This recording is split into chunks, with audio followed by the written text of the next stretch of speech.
তাহলে আজকে আমরা আম, মানে চাহিদা সম্পর্কে পড়তেছিলাম আর কি। আমরা প্রথম দিকে আজকের ক্লাসে আমরা চাহিদা, মানে গত দুইটা ক্লাস বা দুইটা বা তিনটা ক্লাস আমরা চাহিদা শুরু করছিলাম। আমরা চাহিদা কি পড়ছি, এরপর হচ্ছে চাহিদা বিধি পড়ছি, এবং চাহিদা বিধি থেকে এরপর এর আগে চাহিদা সূচি পড়ছি, চাহিদা রেখা পড়ছি। হ্যাঁ, এই এরপরে আমরা এরপর গতদিন আমরা চাহিদা রাখা এবং চাহিদা সূচির মধ্যেও পার্থক্য পড়ছিলাম, একটা কোয়েশ্চেন পড়ছিলাম। হ্যাঁ, অনেক বেশি আমরা একটা কাল্পনিক চাহিদা সূচি থেকে চাহিদা রেখা কিভাবে অঙ্কন করা যায় এই জিনিসটা আমরা পড়ছি।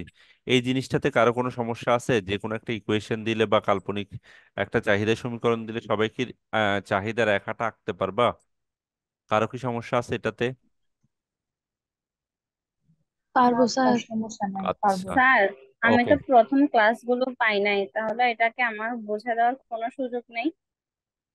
হ্যাঁ, তোমাকে তুমি আমাকে করিও, তোমাকে আমি ক্লাসগুলো দিয়ে দিব আর কি। তোমাকে একটু কষ্ট হবে, কষ্ট করে একটু দেখে নিবা। হ্যাঁ, এরপরও তুমি না বুঝলে আমার সাথে একটু কথা বলবা আর কি। তুমি আগে ক্লাসগুলো দেখো।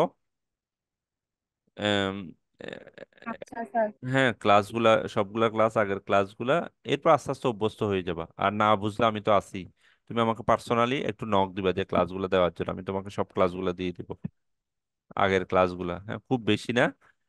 আমরা তুমি আগে দেখো, ক্লাসগুলো দেখো, যদি কোনো একটা বিষয় বা কোনো কিছু নিয়ে সমস্যা হয় জাস্ট আমাকে নক করো যে স্যার এই জিনিসটা আমি বুঝি নাই। ওকে, তাহলে আমরা বেসিক্যালি কি জি স্যার। এখন যে জিনিসটা পড়তেছি, তোমার হয়তো কয়েকটা, একটা দুইটা ক্লাস তুমি একটু ধৈর্য সহকারে দেখো, এরপরে তুমি একটু মানে প্রথমে একটা দুইটা ক্লাস হয়তো তোমার কষ্ট হবে বুঝতে, এরপরে তুমি ওদের সাথে তাল মিলাতে পারবে আশা করি।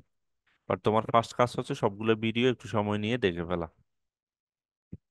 তাহলে আমরা আজকে যে কোয়েশ্চেনটা পড়বো, চাহিদা রেখাটা কেন বাম থেকে ডান দিকে নিম্নগামী হয়। আমরা যখন চাহিদা বিধি পড়ছিলাম, সবার মনে রাখা থাকার কথা, আমরা চাহিদা বিধিতে কি বলছি? চাহিদা বিধি মানে হচ্ছে কি, অন্যান্য অবস্থা যদি অপরিবর্তিত থাকে, কোনো পণ্যের দাম বাড়লে চাহিদার পরিমাণ হচ্ছে কমে, কোনো পণ্যের দাম কমলে চাহিদার পরিমাণ বাড়ে। এই যে আমি যদি বলি এক দুই তিন এরকম, যদি আম, আমি যদি একটু বলি, যদি দামের পরিমাণটা যদি এক থেকে দুই হয়, দুই থেকে তিন, তিন থেকে চার, ঠিক আছে, ঠিক চাহিদার পরিমাণটাও উল্টাভাবে রিভার্স হয়। হ্যাঁ, যখন এক হয় তখন হচ্ছে আট, আট থেকে ছয়, ছয় থেকে চার, চার থেকে দুই, এবং এই পয়েন্টগুলো হচ্ছে ক্রমান্বয়ে এইদিকে আস্তে আস্তে আস্তে আস্তে গ্রাজুয়ালি নিম্নের দিকে যেতে থাকে। যার কারণে আমরা বলতেছি এই যে চাহিদা রেখা বলতে এটাই চাহিদা রেখা, এই যে ডি এবং ডি প্রাইম, এটা কি হচ্ছে নিচের দিকে আস্তে আস্তে আস্তে আস্তে ডাউনওয়ার্ড হচ্ছে, স্লপটা ডাউনওয়ার্ড হচ্ছে। এই জন্য বলতেছে এটা কোন দিক থেকে, বাম দিক থেকে ডানে এই নিম্নগামী কেন হচ্ছে। প্রথম কারণ হচ্ছে কেন এই নিম্নগামীটা হয়। প্রথম যে ইকুয়েশনটা বা প্রথম যে রিজনটা আমরা পাই, আম, এই নিম্নগামী হওয়ার যে রিজনটা,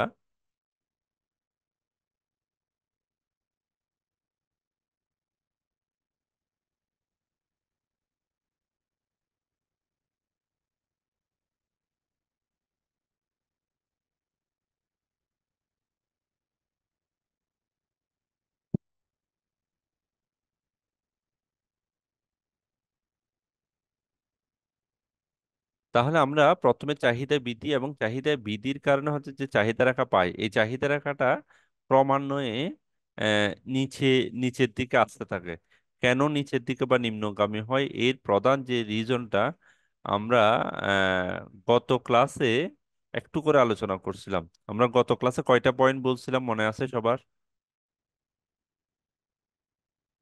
কয়টা পয়েন্ট বলছিলাম? আমরা কি গত ক্লাসে এটা শুরু করছিলাম?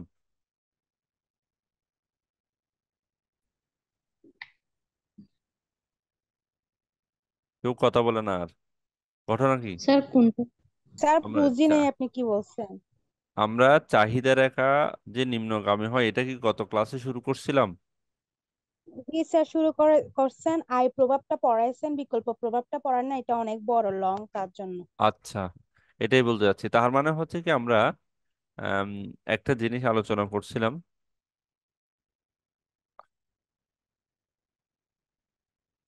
আচ্ছা, তাহলে এইটা আমি এইখানে যে গ্রাফটার কথা বলতেছি, এই গ্রাফটা দিছি জাস্ট তোমার এটা কোনো কোনো প্রশ্নের সাথে রিলেভেন্ট না, এটা হচ্ছে কেন নিম্নগামী। আমি গ্রাফটা দেখাচ্ছি যে এই যে ডিডি রেখাটা হচ্ছে নিচে চলে যাচ্ছে, এটা কিন্তু এই কোয়েশ্চেনের কোনো পার্ট না। প্রথম যে জিনিসটা হচ্ছে কি আয়ের প্রভাব, মানে হচ্ছে কি আয়টা, আয়টার সাথে আমাদের এখানে বেসিক্যালি কি আমরা সবসময় প্রমাণ করার চেষ্টা করব যে দাম বাড়লে তোমার চাহিদাটা কমে। এই যে একটার সাথে একটা নিম্নগামী হওয়ার মেইন রিজন হচ্ছে এটা হচ্ছে নেগেটিভ রিলেশন, মানে চাহিদা এবং দামের সাথে নেগেটিভ রিলেশন।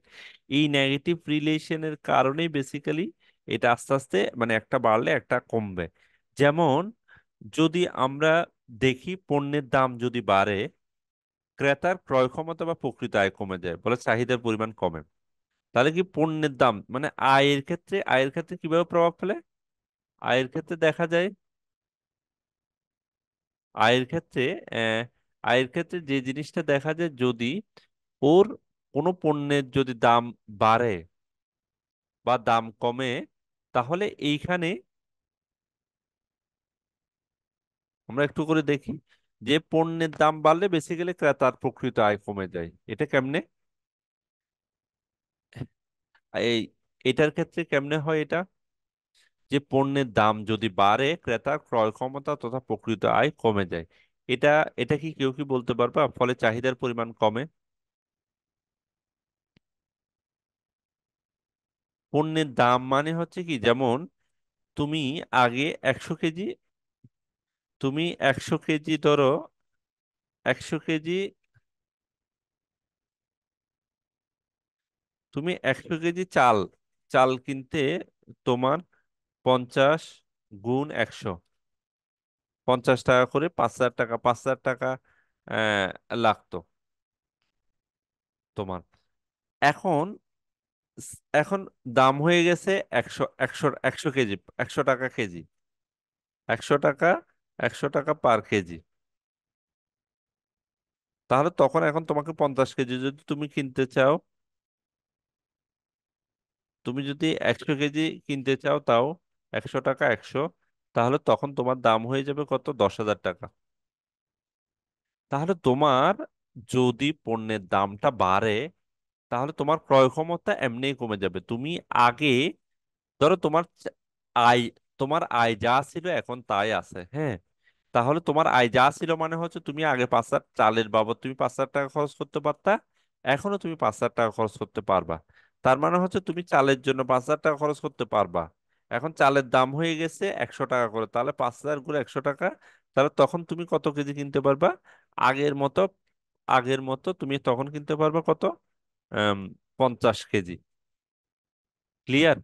এই যে তোমার কিসের জন্য কারণ হচ্ছে এটা, এটা শুধুমাত্র 100 টাকা পার কেজি হওয়ার কারণে। আমি কি জিনিসটা বুঝাইতে পারছি সবাই? जी सर। जी सर। হ্যাঁ, আবার বলতেছি, যদি আয়ের প্রভাব কি, একটা পণ্যের দাম বাড়লে ক্রেতার ক্রয় ক্ষমতা এমনিই কমে যাবে। কারণ কি? কারণ তুমি আগে 5,000 টাকা পকেটে নিয়ে যাচ্ছ, এখনো তোমার 5,000 টাকা আম, নিয়ে যাচ্ছ। ধরো তুমি 5,000 টাকা নিয়ে গিয়ে আগে 50 কেজি বা 100 কেজি দুইটা চালের বস্তা নিয়ে আসতা, 5,000 টাকা দিতে 100 কেজি, এখন দাম বেড়ে গেছে, হ্যাঁ। তুমি ঠিক 5,000 টাকাই নিয়ে যাচ্ছ, এখন দাম বেড়ে 50 টাকার জিনিস 100 টাকা হয়েছে। তাহলে এখন তুমি আগে যদি 100 কেজি পাও, এখন পাওয়া 50 কেজি। তার মানে হচ্ছে তোমার ক্রয় ক্ষমতা অটো কমে গেছে। আগে যেখানে 100 কেজি নিয়ে আসতা বাসায়, এখন নিয়ে আসছো সেম টাকা দিয়ে 50 কেজি। তার মানে হচ্ছে কি, তোমার পণ্যের দাম বাড়লে ক্রেতার ক্রয় ক্ষমতা বা প্রকৃত আয় কমে, ফলে চাহিদার পরিমাণ কমে যায়। আবার পণ্যের দাম কমলে উল্টাটা, আর দাম কমলে, এখন দাম কমে গেছে, এখন 25 টাকা হয়ে গেছে চালের দাম, তখন তুমি আগে 100 কেজি আনলে, তখন তুমি 200 কেজি নিয়ে আসতে পারবা। তার মানে হচ্ছে কি, দামের প্রভাব মানে আয়ের সাথে, মানে আয়ের প্রভাবের কারণে দাম এবং চাহিদার মধ্যে একটা বিপরীত সম্পর্ক থাকে সবসময়। ওই কারণেই চাহিদা রেখাটা বাম থেকে ডানে নিম্নগামী হয়, এই বিপরীত সম্পর্কের কারণে বেসিক্যালি এটা নিম্নগামী হয়। ক্লিয়ার বিষয়টা, আয়ের প্রভাবটা? কেউ বুঝো নাই আসো বা বুঝতেছো না? सर बुझছি। ওকে। এরপর বিকল্প প্রভাব। বিকল্প প্রভাব কি? মানে অল্টারনেটিভ প্রভাব। যেমন আমি যদি মাছ এবং মাংসের কথা বলি, দুইটা জিনিসের কথা বলি, যে মাছ এবং মাংস, হ্যাঁ। যদি মাছ এবং মাংসের কথা আমি উম, মাছ এবং মাংস যদি দুইটা বিকল্প পণ্য হয়, মাছের দাম যদি মাছের দাম যদি বাড়ে বা কমে, তাহলে দেখবা যে মাংস তুলনামূলক পূর্বের চেয়ে বেশি দামি হয়ে পড়ে। এর কারণ কি? মাছের দাম কমলে মাংস আগের চেয়ে দামি হয়ে পড়ে। এই অবস্থায় ক্রেতা মাংসের পরিবর্তে মাছ ক্রয় করবে। আবার মাছের দাম বাড়লে ক্রেতা মাছের পরিবর্তে মাংস ক্রয় করবে। এরপর বিকল্প পণ্যের প্রভাবে পণ্যের দাম এবং চাহিদার পরিমাণের মধ্যে বিপরীত সম্পর্ক বিরাজ করে, যার জন্য চাহিদা রেখা বাম থেকে ডান দিকে হয়। আবার বলতেছি যে কেন বাম থেকে ডান দিকে হয় বিকল্প প্রভাবের ক্ষেত্রে। আমরা যদি সিম্পলি চিন্তা করি, মাছ এবং মাংস হচ্ছে তোমার বিকল্প প্রভাব। মাছের দাম বেড়ে গেছে। ধরো মাছ, তুমি রুই মাছ কিনতে আগে 1 কেজি হচ্ছে 200 টাকা, এখন এটা বেড়ে 300 টাকা হয়ে গেছে। এখন তুমি চিন্তা করতেছো না, আমি মাছ যেহেতু দাম বেড়ে গেছে, মাংস মাংস খাবো। হ্যাঁ, কারণ হচ্ছে মাংসের দাম হচ্ছে এখন 100 থেকে বা 120 টাকা। তার মানে অটোমেটিক তুমি যেহেতু মাছটা দাম বেড়ে গেছে, তুমি মাংসের দিকে ঝুঁকতেছো। ঠিক বিপরীত হইতে পারে যে মাছের দাম কমে গেল, তুমি অবশ্যই আগে মাছ না খেয়ে, কারণ হচ্ছে মাছটা তোমার বেশি মানে মানুষ মানুষ মাছটা নর্মালি একটু বেশি কিনতে চায়। ঠিক আছে, তখন দেখা যাচ্ছে মাছের দাম কমে গেলে উম, তখন মাংস না কিনে অবশ্যই মাছের মাছ একটু বেশি কিনবে আর কি। এভাবে বিকল্প পণ্যের প্রভাবের কারণে দাম এবং চাহিদার পরিমাণের মধ্যে একটা বিপরীত সম্পর্ক থাকবে, যার কারণে চাহিদা রেখা বাম থেকে ডান দিকে যাবে। এটা কি ক্লিয়ার সবাই? বিকল্প পণ্য, বিকল্প পণ্যের কারণেও একটা বাড়লে আরেকটা কমতেছে। মানে বিকল্প পণ্যের প্রভাব মানে ওই বিকল্প পণ্যটাই একটা বাড়লে অটোমেটিক আরেকটা কমে। মানে একটা যেমন মাছের দাম যদি বেড়ে যায়, মাংসের প্রতি মানুষ কি মাছের দাম কমলে বেসিক্যালি হচ্ছে কি, মানুষ মাছের দাম কমছে কেন, মাছের দাম কমলে মানুষ বেসিক্যালি মাছের দিকে ঝুঁকবে, মানে তখন বা মাংসের দাম বেড়ে যাবে।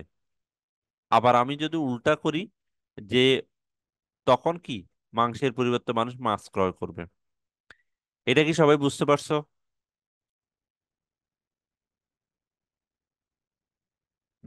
সবাই কি ক্লিয়ার? জি স্যার। জি স্যার বুঝছি। আচ্ছা, তোমরা কেমনে বুঝছো? আমি জি তো স্যার বুঝি নাই। বুঝছি। একজন এক্সপ্লেন করো, যে কোনো একজন, কেবল বা নাইনা বলো তো। নাইনা, কি বুঝতে পারছো এটাই বিকল্প প্রভাবটা? স্যার এখানে বিকল্প প্রভাব বলতে বোঝাচ্ছে যে মানে যদি মাছের দাম যদি কমে তখন দেখা যায় যে মাংসের তুলনামূলকভাবে মানে দামটা বেড়ে যায় মানে মাছ মানে তার গোছাই বুঝাইতে পারতেছি না মানে আমি বুঝছি। আচ্ছা, সোজা কথা হচ্ছে কি, যে ভোক্তা তুলনামূলক সস্তা পণ্য অধিক পরিমাণ ক্রয় করবে। মানে তুমি মাছ এবং মাংসের মধ্যে যদি কম্পারিজন করো, দুইটা বিকল্প পণ্য, তুমি মাছ খাইতে পারো, মাংস খাইতে পারো। মাছ মাংস আমরা আমরা রেগুলার জিনিসে ধরবো না, মানে ইরেগুলার জিনিসটা ধরবো। আমি ধরি মাছ এবং মাংস হচ্ছে বিকল্প, মানে একটার পরিবর্তে চাইলে একটা খাইতে পারি। মাছের দাম বেড়ে গেছে, অটোমেটিক মানুষ মাংসে চলে যাবে। ঠিক আছে, মাংস বেশি করে কিনবে। ঠিক মাংসের দাম বেড়ে গেছে, মানুষ অটোমেটিক মাছের পরিমাণ মাছের ওখানে চলে যাবে। এই যে একটার সাথে যে আরেকটা রিলেশন, এই রিলেশনের কারণেই বেসিক্যালি কার্ভটা ডাউনওয়ার্ড হয়, মানে চাহিদা রাখা বাম থেকে ডান দিকে নিম্নগামী হয়। হ্যাঁ, মানে একটা বাড়লে একটা কমতেছে, একটা কমলে আরেকটা বাড়তেছে। মানে আমার প্রমাণ করা দরকার সবসময় কখন বাম থেকে ডান দিকে নিম্নগামী হবে, যদি একটা বাড়লে আরেকটা কমে। এরপর 3 নম্বর যেটা হচ্ছে ক্রমহ্রাসমান প্রান্তিক উপযোগ বিধির প্রভাব। ক্রমহ্রাসমান প্রান্তিক উপযোগ বিধির প্রভাব, এটা কি? এটা এই সম্পর্কে আমরা পরবর্তীতে আরো অনেক বেশি পড়বো, ক্রমহ্রাসমান প্রান্তিক উপযোগ বিধি। এইটা সম্পর্কে পুরো একটা অধ্যায়ে অনেক বেশি আলোচনা আছে। ক্রমহ্রাসমান প্রান্তিক উপযোগ মানে হচ্ছে কি, তুমি বেসিক্যালি প্রান্তিক উপযোগ বিধি মানে হচ্ছে, আমরা যদি একটু করে চিন্তা করি, প্রান্তিক উপযোগ মানে হচ্ছে কি, যে মানে প্রান্তিক উপযোগ মানে হচ্ছে অতিরিক্ত একক পণ্য ভোগ করতে গিয়ে তুমি অতিরিক্ত যে ফ্যাসিলিটি পাচ্ছ, এটাই বেসিক্যালি প্রান্তিক উপযোগ। হ্যাঁ, যেমন আম, ক্রমহ্রাসমান প্রান্তিক উপযোগ মানে হচ্ছে কি, যেমন ধরো তুমি একটা বার্গারের দোকানে গেলা, একটা বার্গারের দোকানে গেলা, তুমি প্রথমে গিয়েই ধরো দুইটা বার্গার একদম একদম প্রোগ্রাসে খাই ফেলতে পারবো। আমি নর্মাল বলতেছি, একটা ছোট সাইজের বার্গার মোটামুটি দুইটা তুমি পরবর্তী খাইতে পারবে। প্রথমে একটা, দুইটা বলতেছি কি, প্রথমে একটা খুব দ্রুত খাবা, তার মানে যখন তোমার খুব খিদে তুমি খুব দ্রুত খাবা। দ্বিতীয়টা একটু আস্তে আস্তে খাবা, তো কারণ কি তোমার তখন পেটে খিদে আছে কিন্তু খিদেটা কমে গেছে। এরপর আরেকটা দিলাম, ওইটাও খাবা কিন্তু আরো স্লোলি। এরপর আরেকটা দিলাম, ওইটাও খাবা কিন্তু আরো স্লোলি। এরপরটা তুমি হয়তো খাইতে পারবে না। এই যে আস্তে আস্তে আস্তে আস্তে তোমার উপযোগটা কমতেছে, যদিও তোমার আহ, তুমি খাচ্ছ ঠিক আছে কিন্তু খাওয়ার পরিমাণটা কমে যাচ্ছে। ঠিক আছে, তুমি যদি প্রথমে যদি একসাথে তুমি যদি প্রথমে 5 কেজি খাও, 5 কেজি খাও, ঠিক আছে, এরপরে তুমি খাইতে পারবে 4 কেজি, মানে একসাথে। এরপরে তুমি খাইতে পারবে 3 কেজি। এই যে তোমার উপযোগটা বা তোমার খাওয়ার পরিমাণটা আহ, আস্তে আস্তে আস্তে আস্তে আস্তে আস্তে ক্রমহ্রাসমান হারে কমতেছে। এটাই হচ্ছে তোমার প্রান্তিক উপযোগ, ক্রমহ্রাসমান প্রান্তিক উপযোগ বিধি, মানে তোমার উপযোগটা অটো কমতেছে।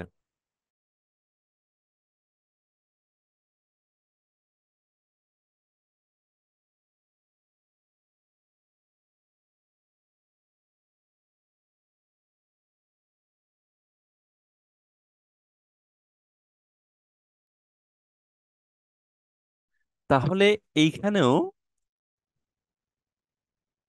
এটা নিয়ে আমরা আরো একটু পরে দিয়ে ডিটেইলস আমরা পড়বো। এখানে দেখা যায় সুতরাং কি, ক্রমহ্রাসমান প্রান্তিক উপযোগ এই বিধির প্রভাবে দাম এবং চাহিদার মধ্যে একটা বিপরীত সম্পর্ক দেখা যায়। হ্যাঁ, আলটিমেটলি তোমার চাহিদা রেখাটা বাম থেকে ডান দিকে আহ আস্তে আস্তে আস্তে আস্তে আহ, কম মানে বাম থেকে ডান দিকে হয় আর কি। আবার বলতেছি আমি, তার ক্রম ক্রমহ্রাসমান প্রান্তিক উপযোগ মানে কোনটা, যেটা হচ্ছে যে আমার পণ্যের দামটা বেড়ে গেছে আর আমি বাড়ার কারণে আমি ভোগ কম করতেছি, এটাকে না বোঝাচ্ছে? না না, এটা না। এটা হচ্ছে ধরো মানুষ, ধরো একটা জিনিস, এটা হচ্ছে একটা আহ ধরো একটা জিনিসের আহ তুমি ধরো একটা জিনিস, যে কোনো একটা জিনিস তুমি 10 কেজি নিচ্ছ। হ্যাঁ, 10 কেজি নিচ্ছ, হুম। 10 কেজি নিলা। এরপরে তুমি এরপরে তুমি ধরো 15 কেজি নিলা, অথবা আমি এটা পাশাপাশি লিখি, 10 কেজি নিয়ে এরপর 15 কেজি নিলা। এরপরে ধরো তুমি 19 কেজি নিলা। এরপর তুমি 22 কেজি নিলা। এরপরে তুমি 24 কেজি নিলা। এগুলো সবগুলা হচ্ছে কেজি, মানে একটা জিনিস তুললাম আর কি, কেজি। প্রথমে দেখো, প্রথমে যে জিনিসটা,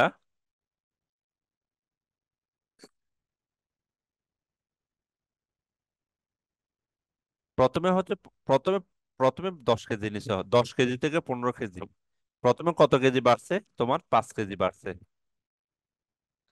আবার 15 থেকে 19 কেজি কত কেজি বাড়ছে? 4 কেজি, না? 19 থেকে 22 তখন কত কেজি বাড়ছে? 3 কেজি। 22 থেকে 24 2 কেজি বাড়ছে। দেখো, তোমার নেয়ার পরিমাণটা কিন্তু বাড়তেছে। 10 থেকে 15 কেজি হয়েছে, ঠিকই বাড়তেছে, 15 সংখ্যাটা বাড়তেছে, আবার 19 আরো বাড়ছে, 22 আরো বাড়ছে, কিন্তু 24 আরো বাড়ছে। কিন্তু ভাড়াটা কি? ভাড়াটা কিন্তু আস্তে আস্তে কমতেছে। প্রথমে বাড়ছিল কত, একদম প্রথমে 5 কেজি বাড়ছিল, কিন্তু এরপরে বাড়ছে 4 কেজি, এরপরে বাড়ছে 3 কেজি, এরপরে বাড়ছে 2 কেজি। এই যে তোমার ভাড়াটা আস্তে আস্তে আস্তে আস্তে কমতেছে, এটাই বলতেছে ক্রমহ্রাসমান প্রান্তিক উপযোগ বিধি। ঠিক আছে, এই যে ভাড়াটা বাড়তেছে ঠিকই কিন্তু ভাড়াটা হচ্ছে আস্তে আস্তে কমতেছে, এটাকে বলতেছে আমরা ক্রমহ্রাসমান প্রান্তিক উপযোগ বিধি। ক্লিয়ার ক্রমহ্রাসমান প্রান্তিক উপযোগ বিধিটা? স্যার এটা বাড়া বা কমাটা কেন হচ্ছে এমনি?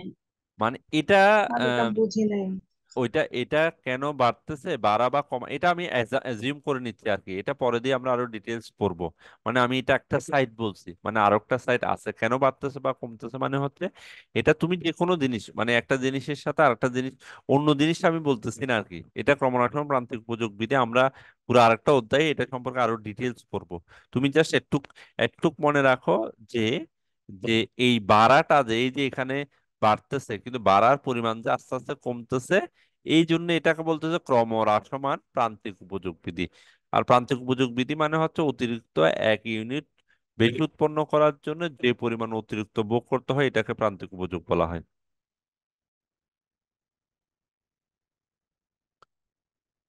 বুঝা গেছে?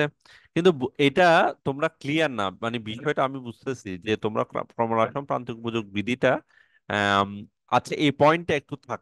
আমার কথা হচ্ছে যদি না বুঝে এই পয়েন্টটা থাকে, এই পয়েন্টটা আমরা মানে পুরো একটা প্রশ্নই আছে ক্রমহ্রাসমান প্রান্তিক উপযোগ বিধি, মানে উপযোগ যখন পড়বো আমরা এই অধ্যায়ে আমরা ক্রমহ্রাসমান প্রান্তিক উপযোগ বিধিটা পড়বো, তখন ক্লিয়ার হবে আর কি। শুধুমাত্র একটু মাথায় রাখো যে এটার যে বাড়ার পরিমাণটা হচ্ছে আস্তে আস্তে কমে যায়। এটার কারণে বেসিক্যালি হচ্ছে তোমার চাহিদা রেখাটা বাম থেকে ডান দিকে ঝুঁকে যায় আর কি। ওকে। এরপর আহ, যে প্রশ্নটা হচ্ছে ব্যবহারের পরিবর্তন, যে রিজনে তোমার এটা হয়, আর একটা হচ্ছে ব্যবহারের পরিবর্তন। 4 নম্বর হচ্ছে কি ব্যবহারের পরিবর্তন। তার মানে হচ্ছে কি দামের পরিবর্তন হল, মানে বেসিক্যালি হচ্ছে অনেক সময় ব্যবহারের পরিবর্তন হয় কি, তোমার যদি দাম বেড়ে যায় অটোমেটিক মানুষ দেখবে যে ব্যবহারে পরিবর্তন করে ফেলে। নর্মালি তুমি যদি সিম্পলি একটা চিন্তা করো, মিটারের ক্ষেত্রে, গ্যাসের মিটারের ক্ষেত্রে যখন প্রিপেইড হয় মিটার, দেখবে যে অটো অটো মানুষের ব্যবহার কমে যায়। কি ব্যবহার, মানে তোমার যদি তুমি প্রিপেইডটাকে, ইভেন প্রিপেইড যদি গ্যাস অথবা বিদ্যুৎ দুইটার ক্ষেত্রে দেখা যাবে যে গ্যাস আমরা অনেক সময় এমন অবস্থা হয় গ্যাস যে আমরা 1080 বা 1180 দিয়ে দুই বার্নার জ্বালায়। অনেকগুলো মানুষ আছে দেখা যাচ্ছে এই গ্যাস জ্বালায় দিয়ে কাপড় শুকায়, এরকমও বাঙালি আছে, মানুষ আছে। কিন্তু তুমি যখন প্রিপেইড করে দিবে মানে হচ্ছে আপনি যত ব্যবহার করবেন তত টাকা খরচ হবে, দেখবা যে ঠিক অর্ধেক অর্ধেক চলে আসে। তার মানে কি দামের সাথে কারণ হচ্ছে কি তুমি টাকা দিচ্ছ। তার মানে ঠিক তেমনি বিদ্যুতের দাম বাড়লে দেখবা যে যে কোনো কিছু গ্যাসের দাম বাড়ুক, দেখবা যে এরকম তোমার ব্যবহারটা অটো অটো কমায় দেবে। ঠিক আমি পেঁয়াজের ক্ষেত্রেও দেখা গেছে যে এরকম হয় যে পেঁয়াজের দাম 200 টাকা কেজি, তখন মাসে সে হয়তো 2 কেজি ইউজ করতেছে, আগে যেখানে সে 5 কেজি 6 কেজি ইউজ করতেছে।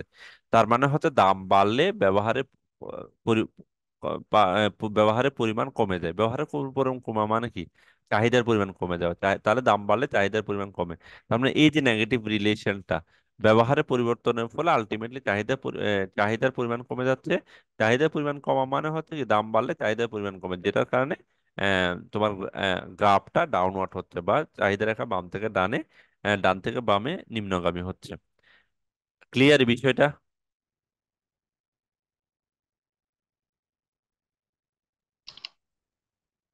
জি স্যার। ওকে। তাহলে ব্যবহার পরিবর্তন জিনিসটা খুবই ইজি ভাবে চিন্তা করো না।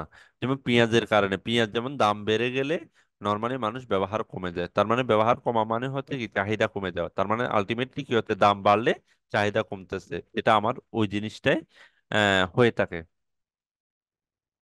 এরপর নতুন ক্রেতার আগমন ও নির্গমন।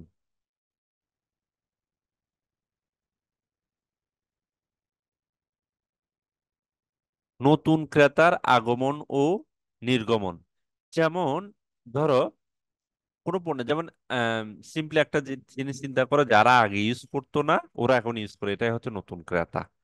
যেমন আমি যদি চিন্তা করি যে এক সময় মানুষ, ধরো ফ্রিজ বা এসি, এই জিনিসগুলোর দাম এত বেশি ছিল যে মানুষ এগুলো চিন্তা করতো না। এখন কিন্তু মানুষ অনেক সময় দেখা গেছে যে মধ্যবিত্ত নিম্ন মধ্যবিত্ত মানুষও এই জিনিসগুলো কি অ্যাফোর্ডেবল করতেছে। ফ্রিজ, বিশেষ করে ফ্রিজ তো প্রায় সবার বাসায় আছে। তার মানে হচ্ছে কি এখন সামনে এটা অ্যাসির ক্ষেত্রে হবে, অ্যাসির দাম বা অ্যাসিড মানুষ এত বেশি ব্যবহার করবে যে অ্যাসির দামগুলো দেখবো প্রত্যেকের বাসায় অ্যাসি অ্যাভেলেবেল হয়ে যাচ্ছে। ঠিক আছে?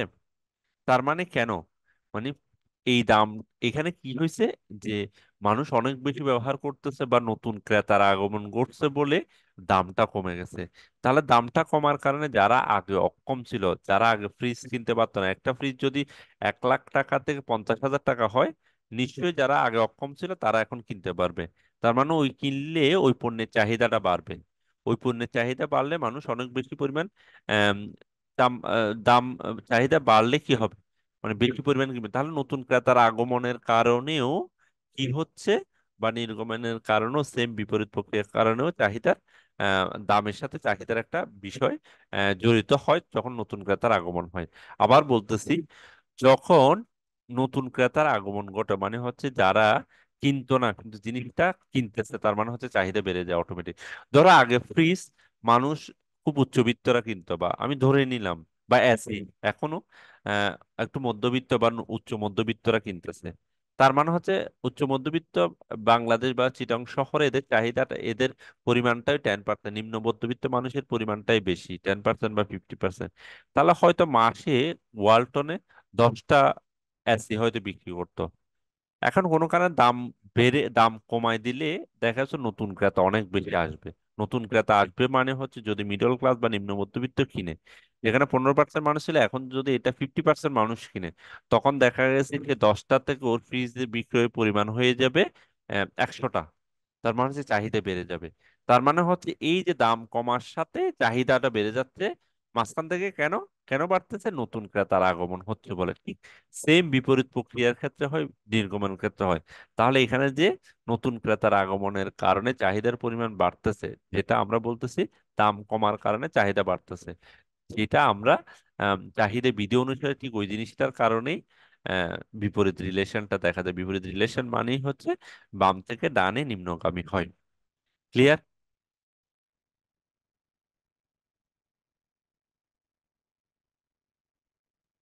জি বুঝা স্যার। গেছে সবাই? ওকে। এরপর লাস্ট পয়েন্ট।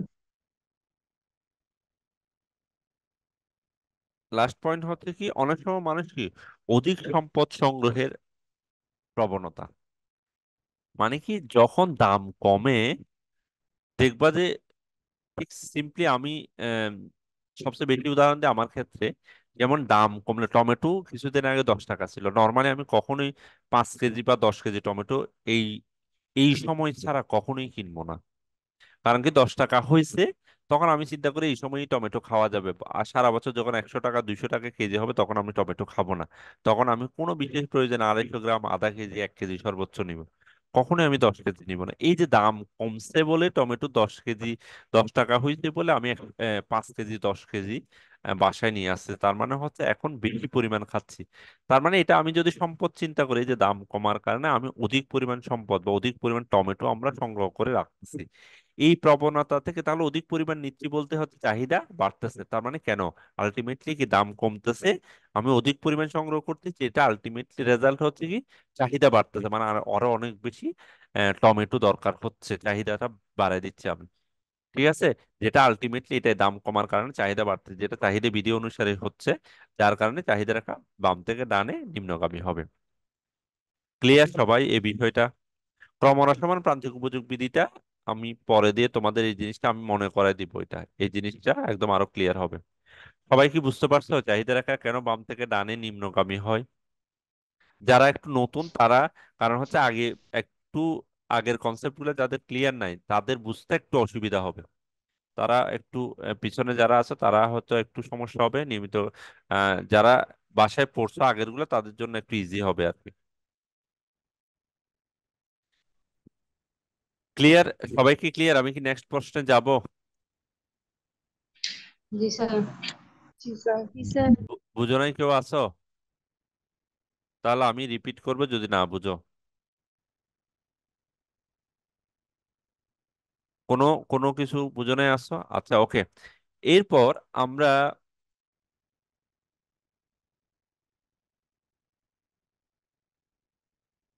চাহিদা সংকোচন প্রসারণ জিনিসটা একটু করে দেখবো। চাহিদা চাহিদা সংকোচন প্রসারণ এটা কি?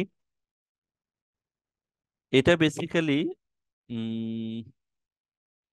আমরা চাহিদা রেখা বা চাহিদা বিধি যেটা পড়ছি ঠিক এটারই একটা রূপ আর কি। এটা যদি আমরা বলি যে অন্যান্য অবস্থা বেসিক্যালি যদি অপরিবর্তিত থাকে, যে চাহিদা সংকোচন প্রসারণ জিনিসটা কি? চাহিদার আহ, এটা বেসিক্যালি হচ্ছে কি অন্যান্য অবস্থা যদি অপরিবর্তিত থাকে,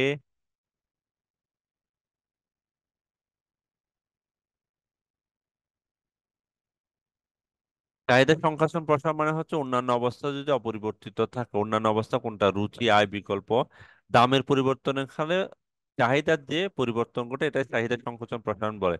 এটা হুবহু চাহিদা সংকোচন প্রসারণ আর চাহিদা বৃদ্ধি একই জিনিস, হুবহু প্রায় একই জিনিস। মানে চাহিদা বৃদ্ধিটাই তো এটা, যে অন্যান্য অবস্থা অপরিবর্তিত থাকলে দামের পরিবর্তনের কারণে চাহিদার পরিবর্তন হয়, মানে দাম বাড়লে চাহিদা বাড়তেছে, চাহিদা কমতেছে, দাম কমলে চাহিদা বাড়তেছে। এই জিনিসটাকেই চাহিদা সংকোচন প্রসারণ বলতেছে। চাহিদা সংকোচন প্রসারণের মেন জিনিস হচ্ছে যে এটা, আবার বলতেছি, এটা হচ্ছে দাম কমলে চাহিদার পরিমাণ সম্প্রসারিত বাড়ে, মানে এটাকে সম্প্রসারণ বলতেছি। আর দাম কমলে চাহিদার পরিমাণ কমে, এটা চাহিদা সংকোচন বলতেছি। আবার বলতেছি, চাহিদা বৃদ্ধি কোনটা? যে অন্যান্য অবস্থা অপরিবর্তিত থাকলে দামের পরিবর্তনের কারণে চাহিদার যে পরিবর্তন হয় এটাই চাহিদা সংকোচন প্রসারণ। চাহিদাটা যদি সংকুচিত হয় সংকোচন, বা চাহিদাটা কমলে সংকোচন, চাহিদাটা বাড়লে সম্প্রসারণ। তাহলে চাহিদা সম্প্রসারণ কখন হয়?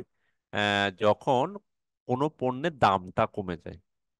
আর চাহিদার প্রসারণ কখন হয়, বা চাহিদার সম্প্রসারণ কখন হয় বা প্রসারণ কখন হয়? দাম কমলে। আর সংকোচন কখন হয়? দাম বাড়লে। ক্লিয়ার?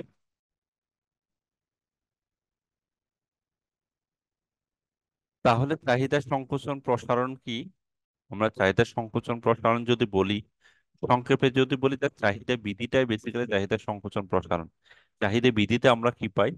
যদি দাম বাড়ে, দাম কমলে চাহিদার পরিমাণটা বাড়ে। এই যে চাহিদার পরিমাণ বাড়াটাকে আমরা বলতেছি কি? চাহিদার পরিমাণ করাটাই হচ্ছে সম্প্রসারণ। আর দাম বাড়লে চাহিদার পরিমাণ কমে, এই কমাটাকে চাহিদা সংকোচন সংকোচন বলতেছি। তাহলে এই চাহিদা সংকোচন এবং প্রসারণ হচ্ছে বেসিক্যালি একই রেখার মধ্যে হয়। ওই জন্য এখানে বলতেছি movement along the demand curve. মানে এই যে সংকোচন এবং প্রসারণ বেসিক্যালি একই রেখার মধ্যে বা একই চাহিদা রেখার মধ্যে হয়ে থাকে। আমরা যদি চিত্রে দেখি, চিত্রে ওএক্স অক্ষ বরাবর হচ্ছে চাহিদার পরিমাণ, আর ওয়াই অক্ষ বরাবর হচ্ছে দাম নির্দেশ করে। যখন যখন দামের পরিমাণ পি1 থেকে পি2 তে যায়, তখন চাহিদার পরিমাণ দেখা গেছে ওএম1 থেকে কমে ওএম এ যায়।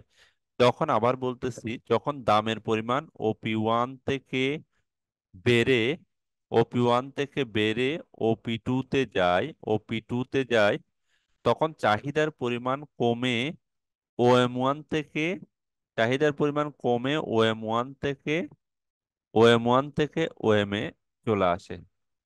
চাহিদার পরিমাণ কমে, এটা হচ্ছে চাহিদার পরিমাণ কমে। তাহলে একদিকে যখন প্রাইস বাড়ে তখন চাহিদার পরিমাণ কমে। তাহলে এই যে চাহিদার পরিমাণ কমতেছে, ওএম1 থেকে ওএম এ আসতেছে, এটাকে বলতেছি আমরা চাহিদার সংকোচন। আবার বলতেছি, এটাকে আমরা বলতেছি চাহিদার সংকোচন। আবার যদি আমি উল্টা দিকে চিন্তা করি, যখন দাম ওপি ওপি2 থেকে কমে ওপি1 এ আসতেছে, মানে ওপি2 থেকে কমে ওপি1 এ আসতেছে, তখন চাহিদার পরিমাণ বেড়ে ওএম1 থেকে ওএম বা ওএম ওএম ওএম থেকে বেড়ে, সরি, ওএম থেকে বেড়ে, হ্যাঁ, ওএম থেকে বেড়ে ওএম1 এ চলে যাচ্ছে। তাহলে এদিকে প্রাইস যখন কমতেছে কমে, তখন চাহিদার পরিমাণ বাড়তেছে। এই যে চাহিদার পরিমাণ, প্রাইস যখন কমতেছে চাহিদার পরিমাণ যখন বাড়তেছে, এটাকে বলতেছে আমরা প্রসারণ। এটা বেসিক্যালি একই রেখার মধ্যে হচ্ছে বলে, যখন এ থেকে বি তে যাচ্ছে, এ থেকে যখন বি তে যাচ্ছে আমরা তখন বলতেছি প্রসারণ। আবার বি থেকে যখন এ তে আসতেছে তখন আমরা বলতেছি সংকোচন। এটা একই, এই ডিডি একই চাহিদা রেখার মধ্যে হচ্ছে। সবাই কি চাহিদা সংকোচন প্রসারণটা বুঝতে পারছো?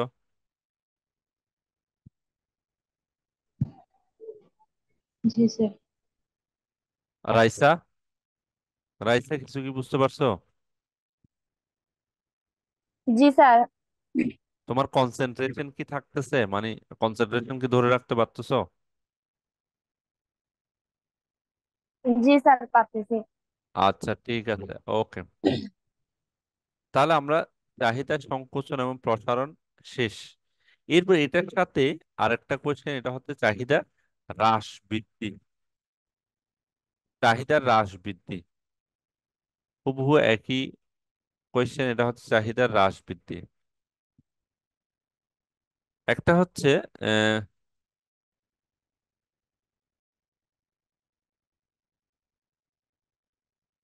চাহিদার হ্রাস বৃদ্ধি, এটা হচ্ছে একই গ্রাফে হয় না, এটা হচ্ছে ভিন্ন ভিন্ন গ্রাফে হয়।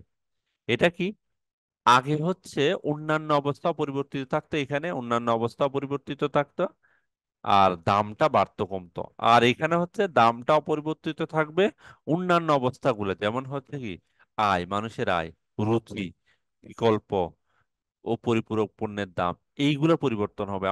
আমরা আগে হচ্ছে কি চাহিদা সংকোচন প্রসারণে এই জিনিসগুলো অপরিবর্তিত থাকতো আর দামটা পরিবর্তিত হইতো। আর এখানে কি দামটা অপরিবর্তিত থাকবে, রুচি, বিকল্প দ্রব্যের দাম, তারপর হচ্ছে আয়, এগুলো পরিবর্তন হবে। আর এগুলো পরিবর্তন হলে চাহিদার যে পরিবর্তন হয়, এটাই চাহিদার হ্রাস বৃদ্ধি বলতেছে। এটাকে বলে চেঞ্জ ইন ডিমান্ড। আবার বলতেছে, আমরা যদি একটু লিখি তাহলে দেখতে পারবো যে মানে পণ্যের দাম যদি স্থির থাকে বা পণ্যের দাম এখানে ফিক্স থাকবে, কিন্তু অন্যান্য অবস্থাগুলো পরিবর্তন করলে চাহিদার যে পরিবর্তন হয় এটাকে চাহিদা হ্রাস বৃদ্ধি বলা হয়। দাম স্থির থাকার, যদি আমি এক্সাম্পল বলি, দাম স্থির থাকার কারণে আয় যদি কমলে ক্রেতার চাহিদা হ্রাস পায়, আয় বাড়লে ক্রেতার চাহিদা বৃদ্ধি পায়, এটাকে হ্রাস বৃদ্ধি বলা হয়। আবার বলতেছি, দাম স্থির থাকবে, কারো যদি আয় বৃদ্ধি পায় বা আয় কমলে ও চাহিদা হ্রাস পাবে। কারণ কি, মানুষের আয় কমে গেছে, তার মানে সে আগে তার চাহিদাটা এমনি কমে যাবে। এখানে কিন্তু দাম স্থির, মানে আগে ধরো আলু 50 টাকা, এখনো 50 টাকা, কিন্তু আমার ইনকাম কমে গেছে, মানে আগে আমার আমার মান্থলি যে স্যালারি পাইতাম এটা এখন পাই না, ইনকাম কমে গেলে। আগে তাহলে আমি যদি আলু আগে 10 কেজি খাইতাম, এখন আলুর দাম কিন্তু ঠিকরে হয়ে গেছে, কিন্তু আমি 10 কেজি খাবো না যেহেতু ইনকাম কমে গেছে, তাহলে আমি এখন 5 কেজি খাবো। তার মানে আলটিমেটলি কি হলো, দাম স্থির থাকার পরেও আয় কমার কারণে শুধুমাত্র আমার চাহিদাটা কমে যাচ্ছে। ঠিক সেম রিভার্সটা, আয় বেড়ে গেছে, দামটাই স্থির, দামের কোনো চেঞ্জ হয় না, 50 টাকা আছে, আয় বেড়ে গেছে, আগে 5,000 টাকায় বেতন পেতাম, এখন 10,000 টাকা পাচ্ছি, সাথে সাথে আমার চাহিদা বেড়ে যাবে, আমি আলু তখন 10 কেজি জায়গায় 15 কেজি কিনবো। এই যে হ্রাস বৃদ্ধি, এটাকে চাহিদার পরিবর্তন বলছে, এটাকে বলে চেঞ্জ ইন ডিমান্ড। এটা হচ্ছে বিভিন্ন ভাবে হয়। তোমরা কি এটা বুঝতে পারছো? নাই না, মেহের আর স্যার নাই না? এখানে আসলে পুরো চ্যাপ্টারটা ঘুরে ফিরে বুঝাইতে যায়, ওই একই কথা হয় আর কি। না, একই কথা না, এটা ফুল রিভার্স। নাই না। হ্যাঁ বুঝছি, তো এর আগেও পয়েন্ট ছিল মানে যেখানে স্যার আপনি এটা আমাকে বলছিলেন একটু বুঝাইলে ভালো ওই, হবে। মানে চাহিদার যে হ্রাসমানটা, এটা আরো হ্যাঁ, একটা পয়েন্টে বুঝাইছিলেন, মনে আছে আচ্ছা। মানে সেজন্য বলছে যে প্রায় সেম। হ্যাঁ, নাই না কি বলতেছিল, বুঝি নাই। স্যার আমাকে এটা একটু বুঝাই দেন। আচ্ছা, দেখো, এখানে এখানে একটা হচ্ছে চাহিদা সংকোচন প্রসারণ। এটা হচ্ছে বেসিক্যালি, এটা কি হয়, দাম বাড়লে চাহিদা বাড়তেছে, দাম কমলে চাহিদা বাড়তেছে, দাম বাড়লে চাহিদা বাড়ে, এটাই হচ্ছে সংকোচন প্রসারণ। আর হ্রাস বৃদ্ধি কি, দাম বাড়বে না, মানে দামটা স্থির থাকবে, অন্যান্য জিনিসগুলো বাড়বে। মানে দাম স্থির রেখে চাহিদা, আমরা বলি না চাহিদা বৃদ্ধি যখন বলি অন্যান্য অবস্থা পরিবর্তিত থাকলে যেটা বলি, দাম বাড়লে চাহিদা কমতেছে, দাম কমলে চাহিদা বাড়ে। এখানে বলতেছে উল্টাটা, দাম স্থির থাকবে অন্যান্য অবস্থা পরিবর্তন হলে। আমরা আগে অন্যান্য অবস্থাতেই স্থির থাকতাম, মানুষের আয়, রুচি, এগুলো স্থির রাখতাম। এখানে বলতেছে না, ওগুলো পরিবর্তন হলে চাহিদার যে পরিবর্তন হয়। যেমন আমি একটা এক্সাম্পল হিসেবে দিচ্ছি, যে তোমার মুরগির দাম, মুরগির দাম হচ্ছে কত, 200 টাকা কেজি, 200 টাকা পার কেজি মুরগির দাম। হ্যাঁ, মুরগির কেজি। তোমার ইনকাম হচ্ছে মাসে 10,000 টাকা, তখন তুমি মুরগি মাসে 5 কেজি কিনতা। এখন এখনো 200 টাকা পার কেজি আছে, কিন্তু তোমার ইনকাম হয়ে গেছে মাসে এখন 7,000 টাকা। তাহলে তুমি অটো অটো কি করবে, মুরগি আর 5 কেজি কিনবে না, তুমি তখন কিনবে মুরগি 3 কেজি। কারণ কি, তোমার পকেটে টাকা নাই, মাসিক বেতন বা তোমার স্যালারি কমে গেছে। যদিও মুরগির দাম দাম স্থির আছে, শুধুমাত্র আয় কমার কারণে তোমার এখানে চাহিদা কমে গেছে। এখন ঠিক 200 কেজি পার কেজি আছে, বাট তোমার বেতন হয়ে গেছে 15,000 টাকা। তাহলে পকেটে 15,000 টাকা টাকা মানে হচ্ছে পকেট খুবই গরম, একদম গরম গরম পকেট। পকেটে বেশি টাকা মানে হচ্ছে খরচ বেশি, অটোমেটিক এটা। হ্যাঁ, অটোমেটিক হয়ে যাবে এটা। তাহলে কি, তখন তুমি 7 কেজি মুরগি নিবা। মানে মুরগি যাই কারণ না কারণ তোমার যেহেতু পকেটে টাকা বেশি, তুমি একটু বেশি মুরগি কিনবা। এই যে এই যে তোমার দাম স্থির থাকার পরেও শুধুমাত্র আয় বাড়ার কারণে তোমার চাহিদাটা বাড়তেছে, কখনো বাড়তেছে, কমতেছে, এটাকে বলতেছে চাহিদা হ্রাস বৃদ্ধি। কখনো চাহিদা হ্রাস হচ্ছে, কখনো বৃদ্ধি হচ্ছে। এখন বোঝা গেছে নাই না? জি স্যার, এখন বুঝছি। আচ্ছা, এখন এটাকে বলতেছে শিফট ইন ডিমান্ড কার্ভ। এটাকে বলতেছে শিফট ইন ডিমান্ড কার্ভ। এটা হচ্ছে মুভমেন্ট ইন ডিমান্ড কার্ভ, মানে হচ্ছে একই ডিমান্ড কার্ভে হতো। আর এটা হচ্ছে কি, শিফট ইন ডিমান্ড কার্ভ, একই ডিমান্ড কার্ভে হবে না। আবার আমি যদি এটা একটু আঁকি, দেখো, যদি এটা একটু আঁকি, প্রথমে আমরা এখানে হচ্ছে দামের পরিবর্তন হবে না, শুধুমাত্র ওই জিনিসটা খেয়াল রাখতে হবে। ওকে, আমরা যদি দেখি, ধরো দাম, দাম হচ্ছে এটা, একটা জিনিসের দাম হচ্ছে এটা একটু,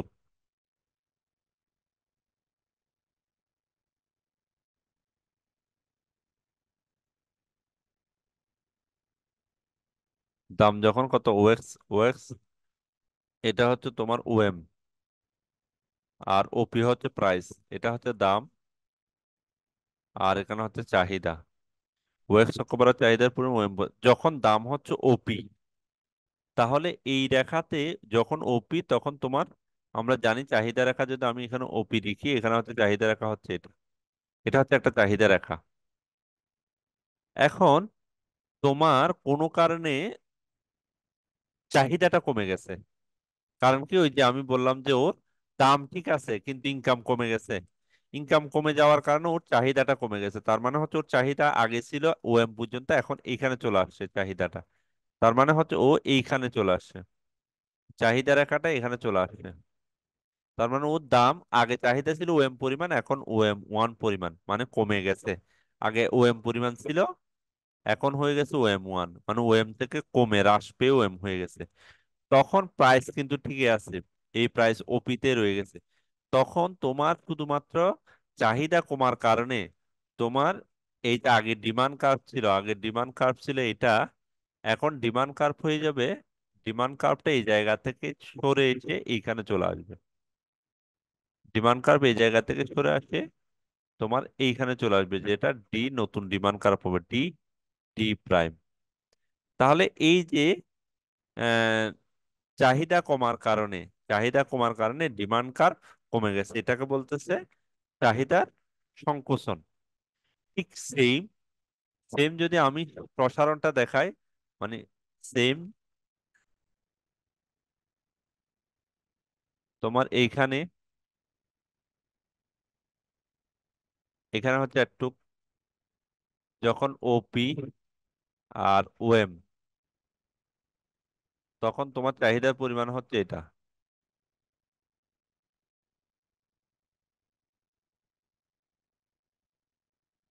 এটা। যখন আমরা এটা এখান থেকে, আমার চাহিদাটা বেড়ে গেছে, চাহিদাটা এখন এখানে চলে আসছে। আগে চাহিদাটা কমছে, এখন ওএম থেকে ওএম ওয়ান চলে আসছে। তার মানে হচ্ছে এটা এটা বেড়ে এইখানে চলে আসছে, চাহিদার পরিমাণটা বেড়ে গেছে, তার মানে হচ্ছে কি এখানে চলে আসছে। তাহলে এখানে আমার গ্রাফটা চলে আসছে এখন এইখানে, ডিমান্ড কার্ভটা বেড়ে গেছে। তাহলে এই যে বাড়তেছে ডি ওয়ান, এটা হচ্ছে তোমার প্রসারণ, চাহিদার বৃদ্ধি, সরি, চাহিদার বৃদ্ধি। এই রেখাটা কি বুঝে গেছে সবাই?